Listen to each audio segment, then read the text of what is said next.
Welcome to the world of real estate, loans and business brokerage. This is Roy Malkison, your red tie agent, and you all are listening to MI Talk Show. Yes, it is Malkison Inc. Talk Show, and we are going to talk about real estate, loans and business brokerage.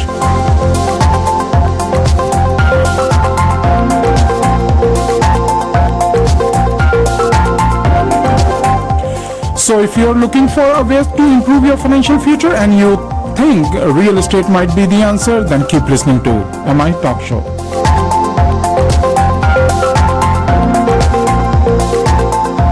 Stay with us to the end of this program because I promise you will learn something new today. We'll be right back.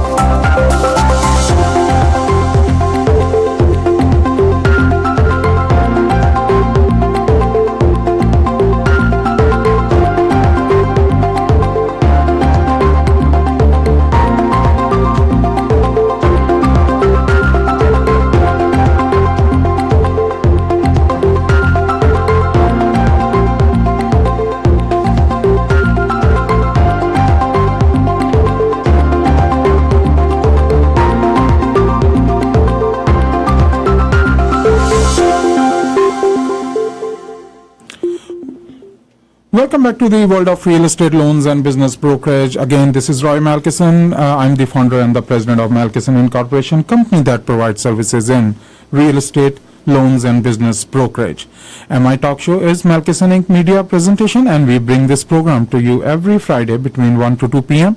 You can listen to us, watch us live right now on our Facebook page. Search for Malkison Incorporation. You can listen to us right now, and if you are in North Texas area, tune into Radio Salam Namaste 1480 AM, and you can listen to us live right now. MI Talk Show, we bring this program because we want you to learn or get more information about real estate, and particularly about commercial real estate, and we give you a lot of information how you can get into commercial real estate, and how if you have interest in investing in commercial real estate or residential real estate, or if you want to want to know how to get a loan for your new house that you want to buy, or if you have a loan or looking to refinance that house, you can always give us a call. If you have some interest in getting into franchise businesses, we can always give you good advice on that, and you can always give us a call. Our callback number is 800-450-8090. You can also give us a call on 972-603-5500. I also encourage you to visit our website. Website is www.malkison.com. If you go on that website, you will find links to our real estate topics and loans topics, business brokerage, and many other important links over there. So in that way, you can go directly to those links and find your solution. And if you have any question, as I said, you can always give us a call. It's my pleasure to have my mentor and mentor to many in commercial real estate, Mr. Cliff Bogard, with me in studio. Hello, Cliff. How are you today? I'm doing well, Roy. How are you? I am doing wonderful, sir. Thank you for asking. And again, guys, listeners, as I always mention, that at MI Talk Show, it's not just about it's not just a regular real estate show. Over here, we bring to you almost 41 years plus experience. Mr. Cliff Bogard himself got over 39 years of experience in commercial real estate. And as always, it gives me a confidence that there's almost nothing that we cannot handle as far as commercial real estate is concerned. As long as that deal makes sense, we can handle it. Right, Cliff? That's right, Roy. Well, since we start our program, we've been talking about real estate, and we always want our listeners to, understand that, investing in real estate might be a solution, if they want to grow in their life as far as financial side is concerned. Because we are real estate professionals, so we can give you a lot of information why you should get into commercial real estate. And I believe, Cliff, today in today's topic, we are going to cover that one more time, right? First-time investor? Yeah, Roy and I, of course, we spoke about this last week. If you were listening, we talked about commercial leases, which are also, of course, a very important part of commercial real estate. And for those of you who are professionals out there who maybe have are doctors, attorneys, own companies, you may be leasing your office space or warehouse space or what have you. That's a big part. We will come back to that in the future. We kind of touched on commercial leasing, but what we wanted to do today is go back to some of the things we originally talked about when we started the show a couple of months ago.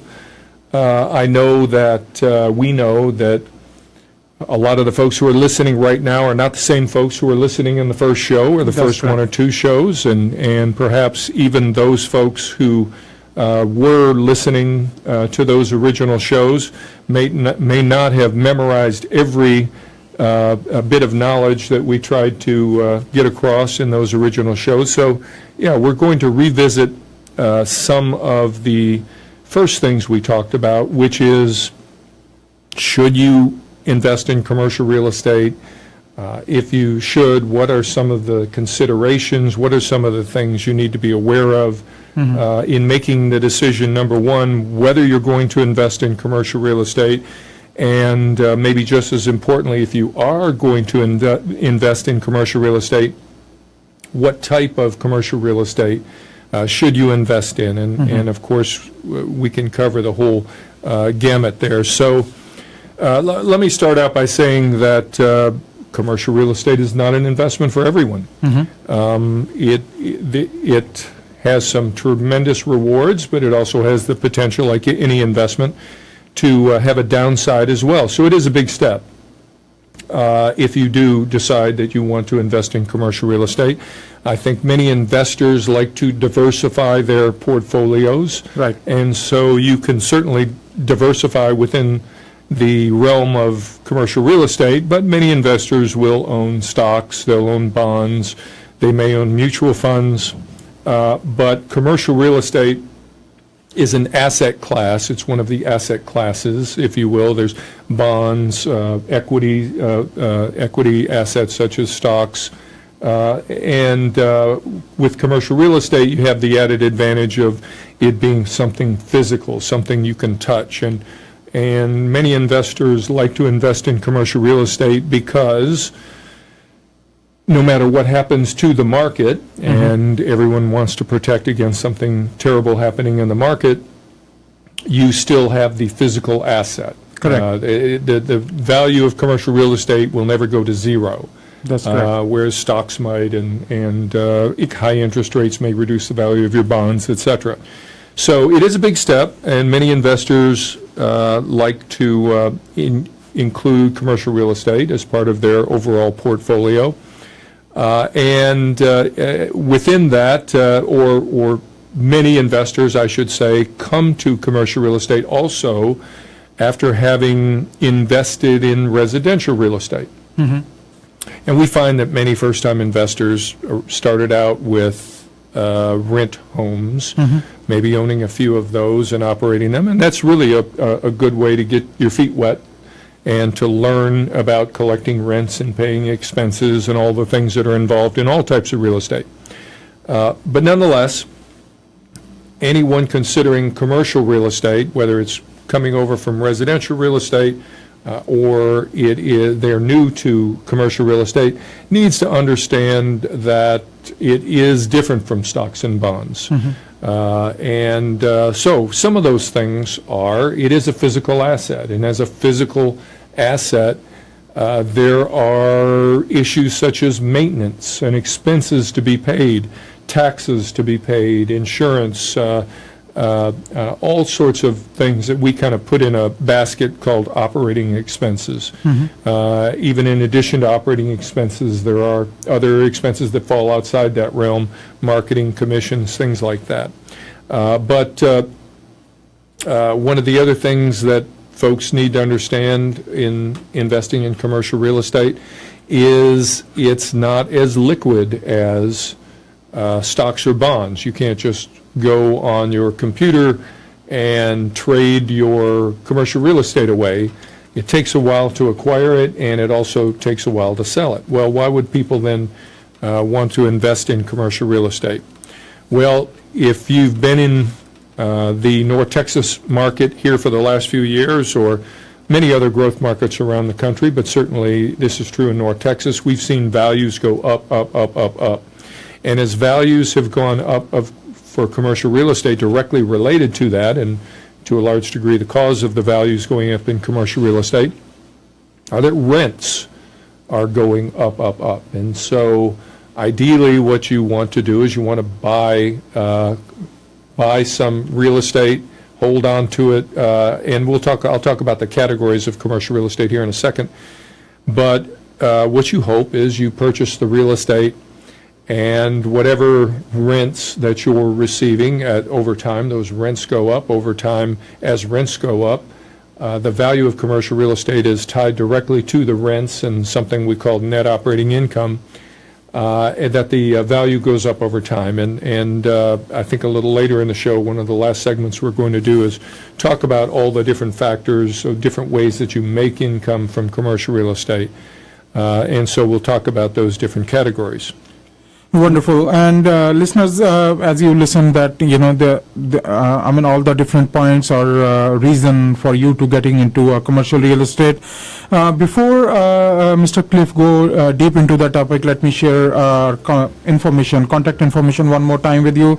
If you want to call us after the program and want to discuss your real estate plan, or if you have a lease that is up for renewal and you want us to look into it, please do give us a call, because we can help you to save a lot of money in that. And to call us, dial 800-450-8090. You can also give us a call on 972-603-5500. All right, Cliff, so you were talking about different benefits of getting into commercial real estate, and I believe one of the important topic you covered was that, once you buy that property, it's in inflation time. Obviously, the price of other things goes up at the same time. Value of the property also goes up. That's one of the factor. So it's you can protect, when you invest in real estate, you can protect yourself in inflation scenario. What do you think? That is one aspect of it. When prices inflate, generally the value of real estate will inflate along with it, but the value of real estate will also go up as rents go up. And when we're talking about commercial real estate, generally speaking, we're talking about income-producing real estate. Now, there's one other category. So let me kind of cover the income-producing categories of real estate. We call them the four food groups. Okay. And the four food groups in commercial real estate are multifamily properties, that is apartments, retail properties, shopping centers, right, office properties of all different types, right, and industrial or warehouse properties of all different types. Okay. Now those are the main categories. Now, of course, there's other self-storage and things like that, but those are the four main categories of income-producing real estate. And with all of those income-producing categories of real estate, you have tenants, and tenants sign leases, and that lease is based on the rent that you receive in that lease is based on what the market rent is at that point in time. The income that is important to the owner of commercial real estate is the net operating income, which is simply the rent you receive minus the expenses that you have to pay, and that's net operating income. And if any of the listeners have heard of cap rate or capitalization value, what they're capping in calculating that capitalization rate or cap value is the net operating income. Again, net operating income, the rent's coming in and minus the expenses going out. And rents, where rents go, are subject of supply and demand. And one of the reasons that the market here in North Texas, across the board for all of our income-producing categories of real estate, have been going up is that there has been such tremendous demand. Right. And demand in commercial real estate is based on three things: jobs, jobs, and jobs. As jobs are created, let's say in administrative jobs, government jobs, medical jobs, that drives the demand for office space. And as jobs increase in manufacturing, distribution, services, that to a large degree drives the demand for industrial real estate. And of course, these folks that have jobs, and as more and more jobs are being created, and by the way, more people, when you have jobs being created, people move into the area, and that's certainly what we're seeing here. Right. People moving into the area. So more jobs are created, more people move into the area, and when people move into the area, of course, they need a place to live, and that drives demand for multifamily. Right. But also, these people who are getting these new jobs have incomes.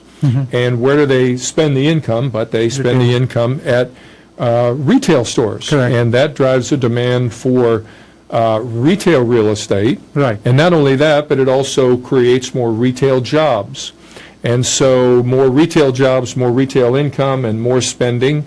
And of course, as retail sales go up, then more goods and services need to be come into the area and be distributed distributed to the various retail outlets. So that in turn drives more demand for industrial real estate, and people have to administer those sales and pay bills and office space. So it's a loop that feeds back on itself. But what causes the rents to go up is as the demand for space goes up, more and more of that space, whether it's office, industrial, or retail, gets leased, and the more space that's leased, and the smaller the vacancy rate, the higher the occupancy levels of the properties, the smaller the vacancy rate. And when vacancy rates get above 90% or above 92, 93%, generally speaking, rents go up. Well, And so that's how you benefit also from owning commercial real estate. Your rents are going up. If you can keep control of your operating expenses, your net operating income goes up, et cetera, et cetera. So it's a feedback loop. Now, that can work in the exact opposite direction as well, of course, if we have a recession and people lose jobs. But as long as there is job growth, there's an increase in demand, and so increase in demand, increased rents, lower vacancy rates, increased rents, et cetera. Now, there is one other category of commercial real estate that's not income producing, but a lot of folks like this category of commercial real estate, and that is land.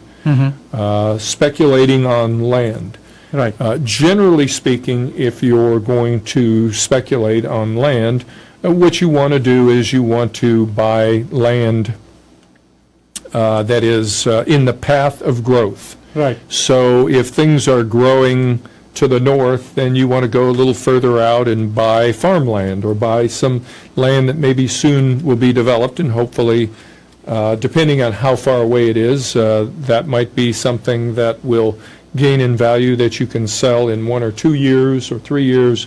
Or if you go out far enough, you can buy land really cheap, but it might be that your children or your grandchildren are the ones who are going to benefit from that, and who knows, a wealthy grandma and grandpa might want to do that for their grandkids. Right. But the idea is you find that you follow the path of growth.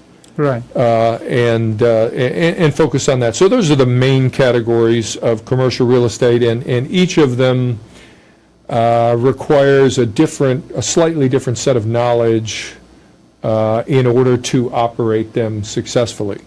And you're very, very right, Cliff. And let me add one more thing to it.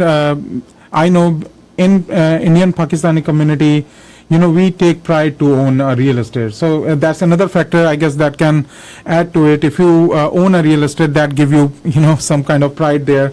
And if you are, control freak, if you involve yourself in commercial real estate, that, another way you can add some value to it. What do you think, Cliff? Adding a value to a commercial real estate, does it make sense if an investor or the landlord can involve himself to it? Well, adding it's a good question, Roy. Adding value, well, let me take a step back. There are many investors and experienced investors who look for, and here's a term that is used, or look for value-add investments. Right. Well, value-add investments can mean a lot of different things. It means different things to different people, or different types of real estate.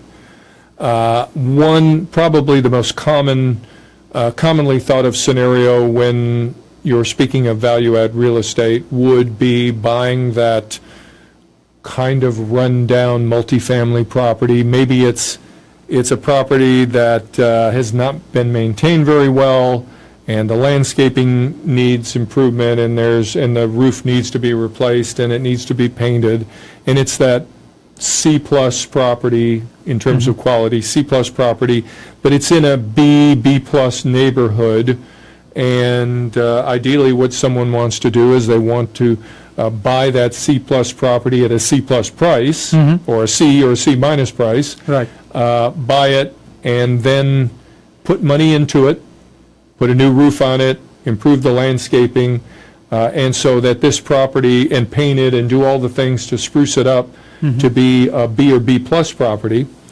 And that, in theory, along with that is this C-plus property that you're buying, because it has a lot of deferred maintenance, might only be 70% leased, whereas all of the other properties that have been updated are 90+% leased. Right. And the idea is you buy the property inexpensively, you put additional money into it, turn it around, if you will, and that once it's equivalent to some of the better properties, that it will also get higher rents and lease up to the same 90+% occupancy, and in doing so, increasing the rents, you're ultimately increasing the net operating income and therefore the value.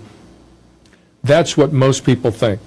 That's the bad news about that, is that there aren't many opportunities like that right now. Now, there have been in the past and there will be in the future, but right now this is such a hot market that most of those easy value-add plays of that type have been taken. And in fact, if someone had cash, a lot of cash in 2010 or 2011 or 2012, there were lots and lots of opportunities to do that, or just buy even a good property at a decent price. But a lot of those prices have been bid up. What most people don't think about when they think of value-add properties is there's other ways to have value-add properties. And by the way, everything I just said about that multifamily property scenario I just went through applies to, you can imagine it applies to office space or even industrial space or a shopping center. But there are other ways to add value. Okay. Let me give you the scenario where a property is in good condition and it's getting market rents and it's doing well, but there is a major tenant, an anchor tenant that maybe occupies 40% of the property or 50% of the property. Right. And that tenant moves out, or that tenant tells the landlord that they're moving out. And what we see occasionally is that the landlord will try to sell that property before the tenant moves out. And of course, it's easy to see when you do your due diligence that this tenant is moving out. Their lease is up at the end of July or what have you, and they're moving out. And maybe the current owner just doesn't want to deal with having to be in a negative cash flow situation for a few months and spend the money to put a new tenant in. They'd rather just sell it. And so there are value-add opportunities by coming in and buying that property that you know right off the bat is going to be 50% vacant. Right. And if you have a good leasing team and it's a good market, then you can kind of, what you do and what we would help people do is to model into your financial analysis that it's going to take us this many months to release it and this much money, and you can create value that way. Yeah, and Cliff, you just mentioned about the team. So for any new investor, since we are talking about new investors in commercial real estate, so what kind of team you're talking about? I know one is realtors, so we are always available for our listeners, but what other important team member should be in there for any professional investor? Great question. If this goes to a key point that I'd like to make about first-time investors. If you're buying small, if you're buying a small investment, Right. it very well could be that you're going to have to be doing a lot of that management yourself. Right. So if you bought a 8-plex or even 16-unit apartment complex, it's difficult to justify paying a full-time property manager to manage the property because if you were to do that, it would eat up all your profits. Correct. So you need to be a little bit more involved. But to a larger property, a shopping center or a larger multifamily property or what have you, what you definitely want is, of course, a good property manager.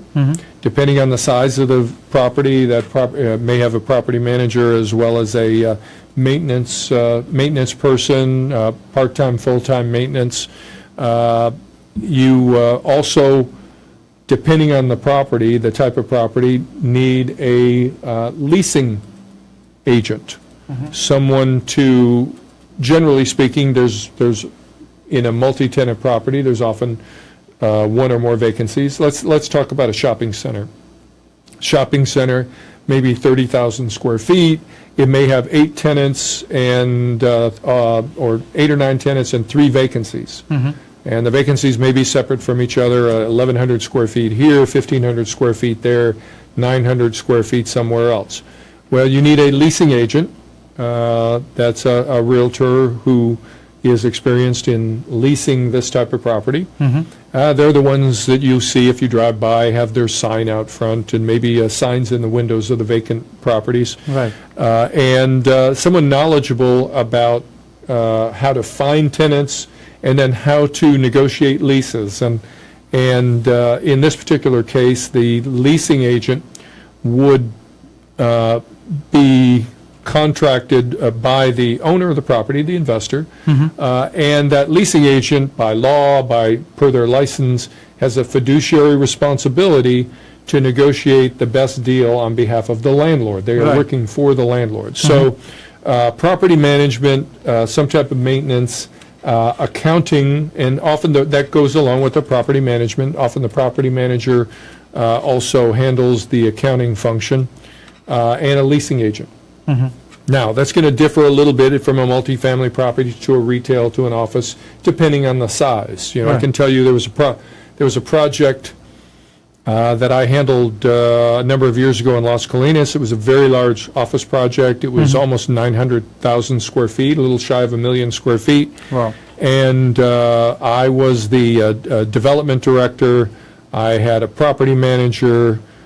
We had a maintenance manager. We had 2 accounting people.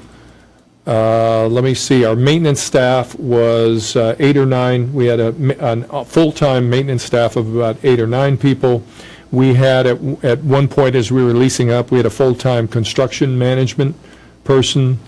Plus we contracted for architectural services, we contracted for construction services. So that was for almost 1 million square foot office building, that was a large staff. On the other hand, I sold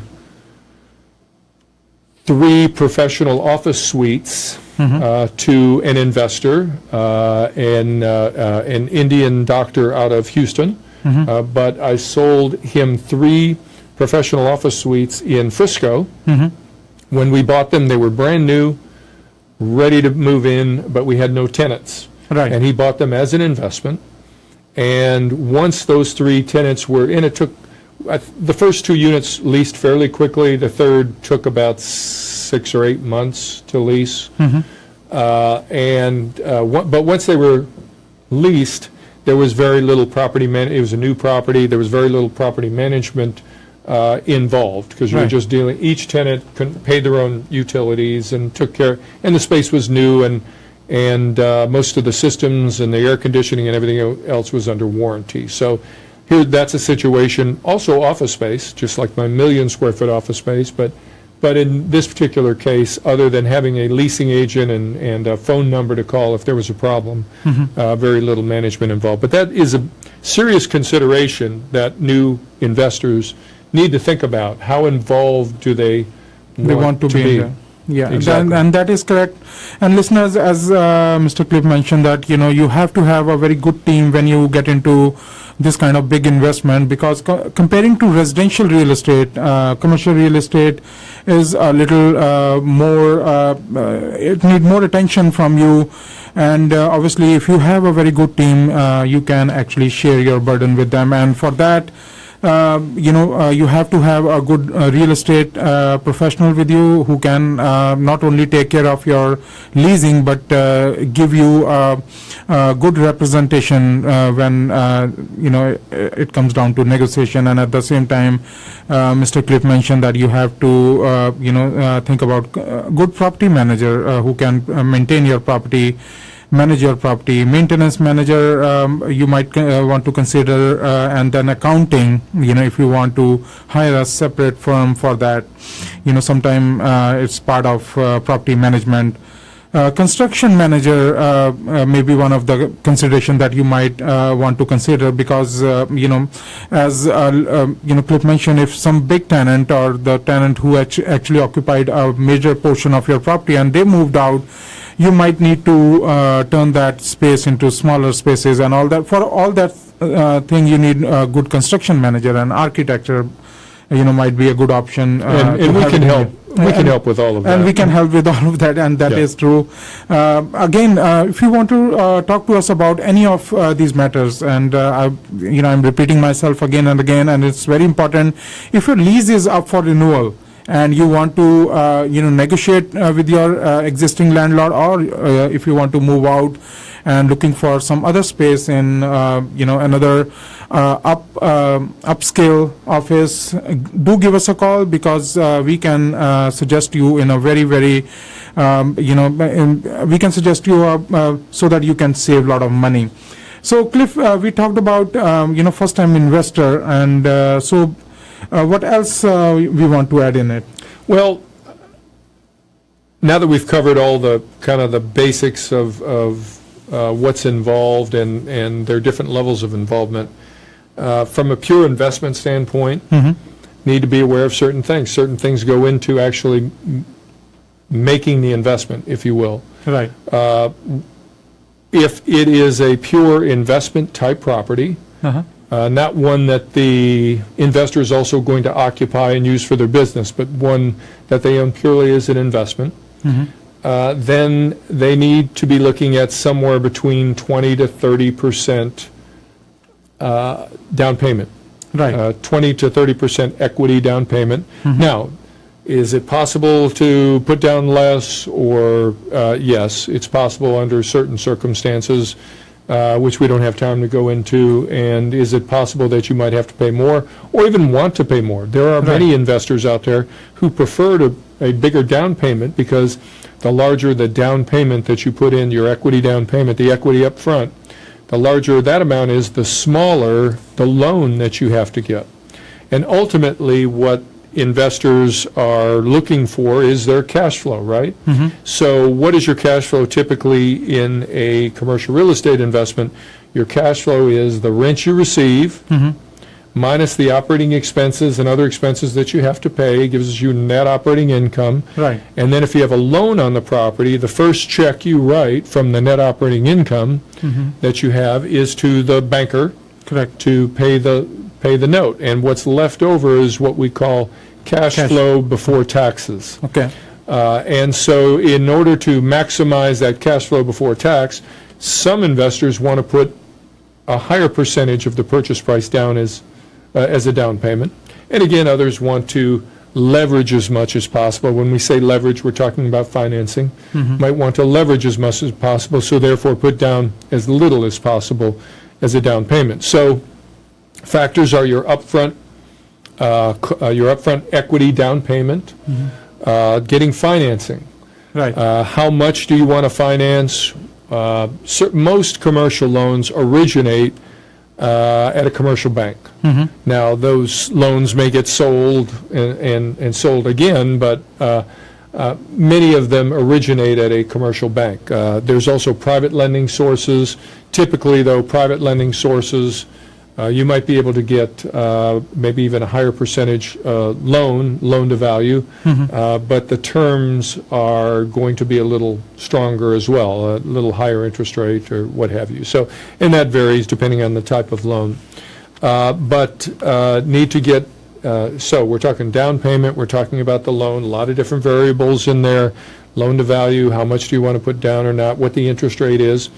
There's also something that I think in particular first-time investors need to be aware of, and what they need to be aware of is the fact that as opposed to their home loan, you know, you buy a home, you get a 30-year mortgage, and if you stay in the house long enough, you ultimately pay off the 30-year mortgage, and you can pay it off for 30 years. Commercial loans are structured differently, and this is something to be aware of. A commercial loan will have a shorter amortization period. Instead of 30 years, it'll be 20 to 25-year amortization period. And that means that for any given interest rate, that the payment's going to be a little bit higher because it's being amortized over a shorter period of time. That's number one. Right. Number two is there's this other definition for a loan, and that is the term of the loan. So the amortization period is how the payment is calculated.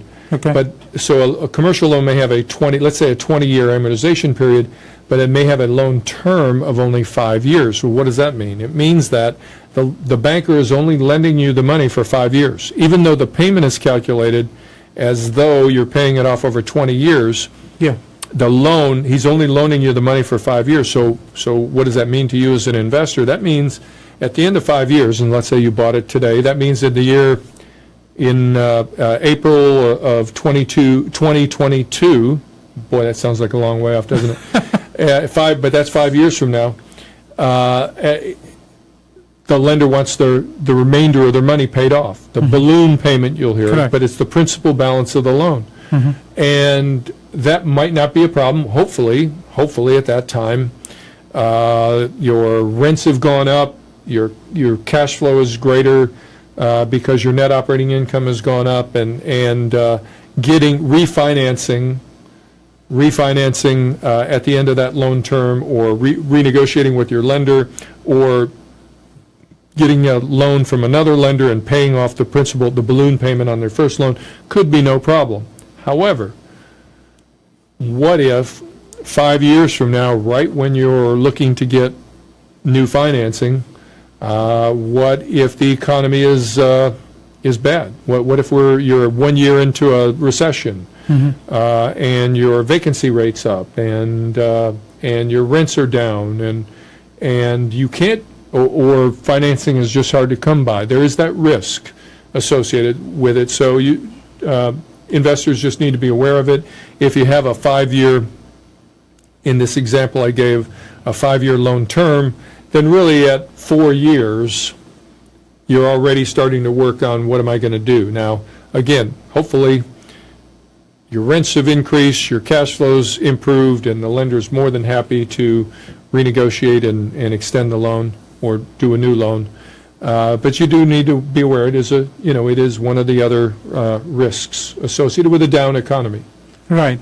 And again, listeners, as there is some positive to the investment, again, because as I mentioned earlier, it's a bigger investment than a residential side of real estate investment, and where we don't want you to understand just the positive side of getting into a commercial real estate, but we also want you to be aware of all the negative, I'm not going to say negative, but maybe some challenges that you might have to be prepared before you get into the commercial real estate And that's why all the more reason to talk to an experienced professional. That is very true.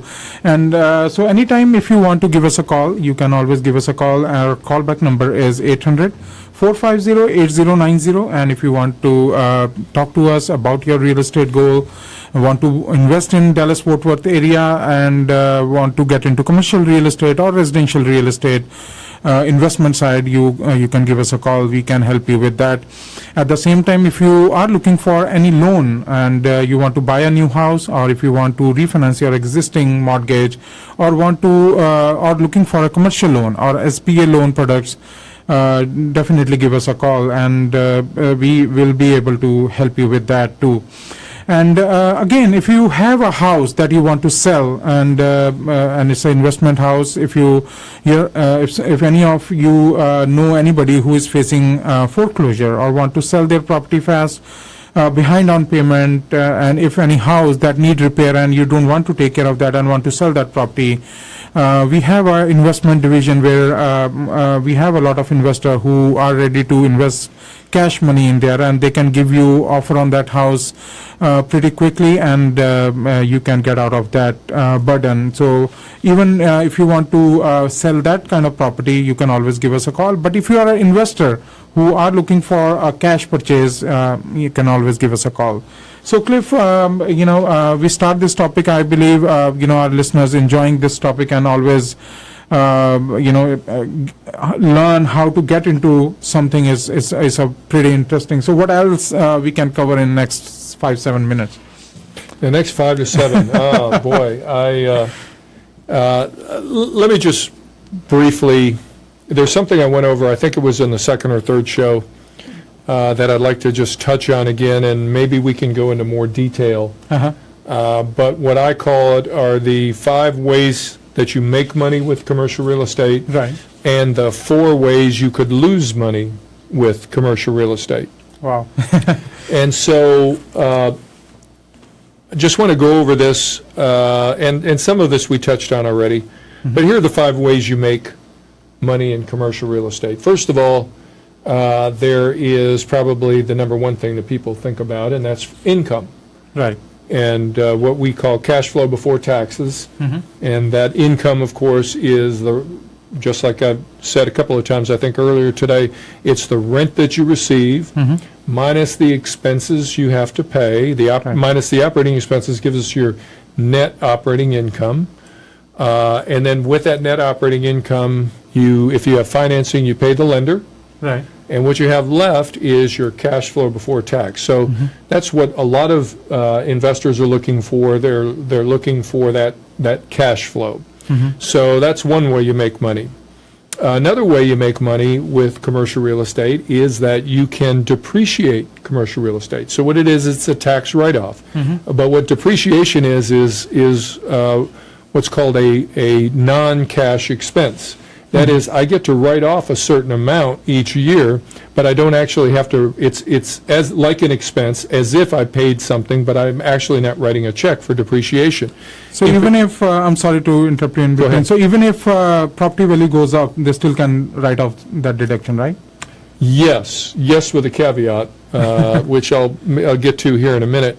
But you can depreciate it. One thing you do need to be aware of is that you can only depreciate the value of the improvements on the property. So if you Okay. buy a property, let's say it's a shopping center, and let's say you buy a shopping center for $2 million, Right. and you look on the tax rolls, and based on the tax rolls, 20% of the value of this property is land, and 80% of the value is improvements. And you'll see on the county tax assessors, they will actually break down, they'll have the total value, and they'll break it down to the value of the land versus the value of the improvements. You can only depreciate the improvement value. So in this little example of a $2 million shopping center where 80% of the value is the improvements, 20% of the land, you would then be able to depreciate $1.6 million. Okay. And as a commercial property, everything other than multifamily, you depreciate it over 39 years. So for every full year you own it, you can write off or expense 1/39th of the value of the improvements, or 1/39th of the 1.6 million. If it's a multifamily property, you can depreciate that over 27 and a half years. And when it comes to depreciation, a shorter depreciation schedule is better than a longer one. So 27 and a half years is better than 39. You get to write off more of the property each year. So depreciation is another way that you save money on your taxes. Then there's positive leverage. That's the third way that you make money. Positive leverage, I could go into a long explanation, but I'm not going to. But positive leverage simply means that you're borrowing money at a lower cost Right. than the property is generating on an all-cash basis. Okay. And if I was, had the listeners in front of a classroom, I could show them that this magnifies your return. So if you have a property that has an 8% cap rate, but I can borrow money, the cost of money at 6.5%, and when I say the cost of money, I'm not talking about the interest rate, I'm talking about something called the mortgage constant. Less than the property throws off on an all-cash basis, it actually will magnify that return from 8% up to 12 or 14 or whatever percent, depending on the spread between the all-cash return and the cost of funds. So positive leverage, that's the third way. Appreciation, of course. That's another, probably maybe the number two thing other than income that people look for. They look for their property to appreciate, to go up in value so that when they sell it, they can benefit from that increased value. Now, one thing I will have to say about depreciation is when you do sell it, you do have to pay a tax. If the value of the property went up, you also have to pay a tax on all that depreciation that you took, although it'll be a smaller tax than you benefited from when you were able to depreciate it during the time you owned it. And then lastly, if you own the property over any length of time, 5 years or more, 3 years, really 1 year, but the longer you own a property, the more that you benefit from the principal balance of the loan being paid down. And so the more that the principal, that when you're making these payments, that the loan balance goes down, down, down, that's that much more money you'll make when you sell the property. Correct.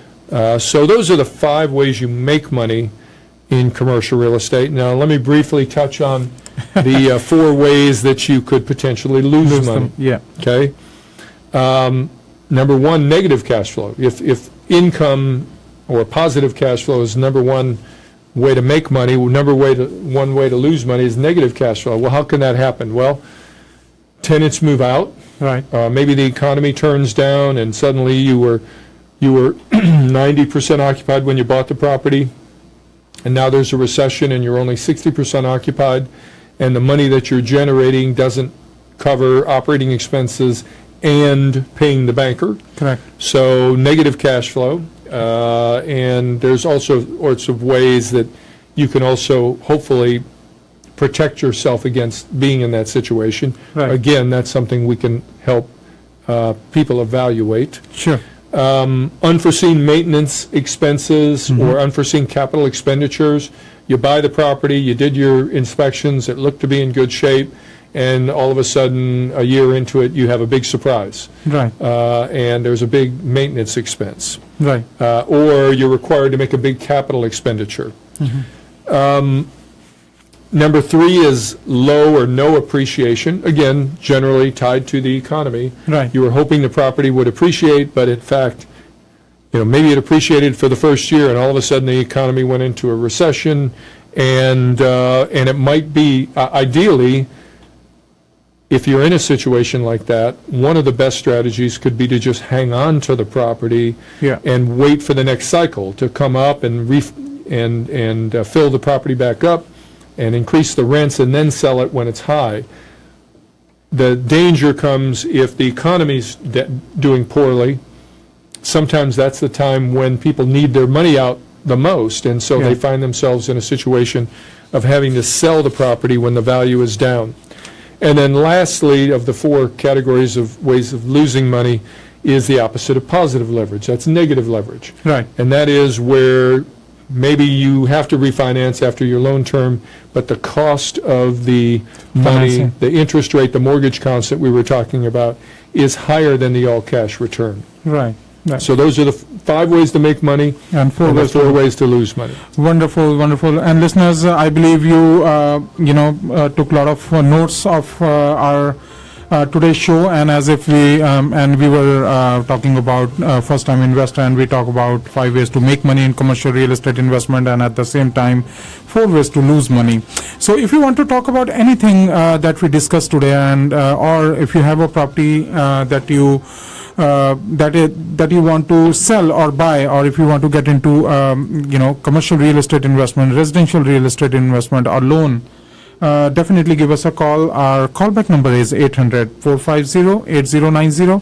And if you want to send us an email, our email ID is info@malkison.com. That is info@malkison.com. And I also encourage you to go and visit our website. You can find all the links directly to our different services that we provide. I hope today's show is informative for you, and thank you for tuning in to our show today. And next week we'll